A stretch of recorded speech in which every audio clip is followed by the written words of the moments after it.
ஓம் சாய்ராம். நம்ம மதுரையில் இருக்கும் குறை தீர்க்கும் ஷீரடி சாய்பாபா கோவில் சிறப்புகள் பற்றியும், அங்கு நடைபெற்ற குரு பூர்ணிமா பூஜை மற்றும் அங்கு நடந்த அதிசயங்கள் பற்றி போன வீடியோவில் பார்த்தோம். இன்னைக்கு இந்த வீடியோவில் ஆடிப்பூரம் அன்று வராகி அம்மன் மற்றும் பாலாம்பிகை அம்மனுக்கு நடைபெற்ற திருவிளக்கு பூஜை மற்றும் பூஜை வழிபடும் முறை பற்றி தெரிஞ்சுக்கலாம். திருவிளக்கு வழிபாடு என்பது இறைவனை ஒளிவடிவாக உருவகித்து நலங்களை வேண்டி நடத்தப்படும் வழிபாடுதான் திருவிளக்கு வழிபாடு. திருவிளக்கு பூஜை வழிபடும் முறை: வழிபாடு நடத்தும் முன்பு அந்த இடத்தை நன்றாக சுத்தம் செய்து தலைவாழை இலையை விரித்து அதில் அரிசியை பரப்பி அதன் மீது விளக்கை வைத்து சந்தனம், குங்குமம் மற்றும் மலர்களால் அலங்கரித்து அதனுடன் வழிபாட்டிற்கு தேவையான பொருட்களை அருகில் வைத்து விளக்கை வணங்கிவிட்டு அமர வேண்டும். கோவிலிலிருந்து தீபம் கொண்டு வந்து முதல் விளக்கை ஏற்றுவார்கள். அதைத் தொடர்ந்து அனைத்து பக்தர்களும் தீபம் ஏற்ற வேண்டும்.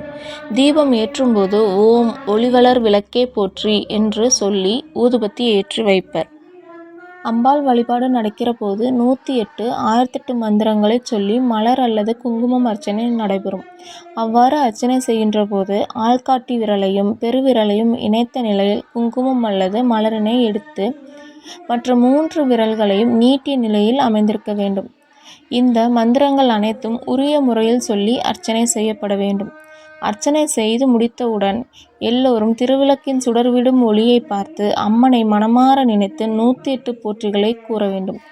பிறகு படையல் பொருட்களை அம்மனுக்கு காணிக்கையாக அளித்து கீழே விழுந்து எழுந்து வணங்கி திருவிளக்கை 3 முறை கற்பூர ஜோதி காண்பிக்க வேண்டும்.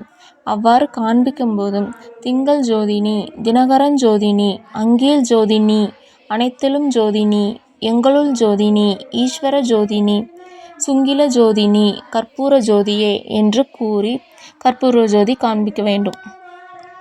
காண்பித்து முடித்தவுடன் திருவிளக்கை 3 முறை வலம் வந்து 16 முறை கீழே விழுந்து வணங்கி இந்த திருவிளக்கு பூஜையை நிறைவு செய்ய வேண்டும்.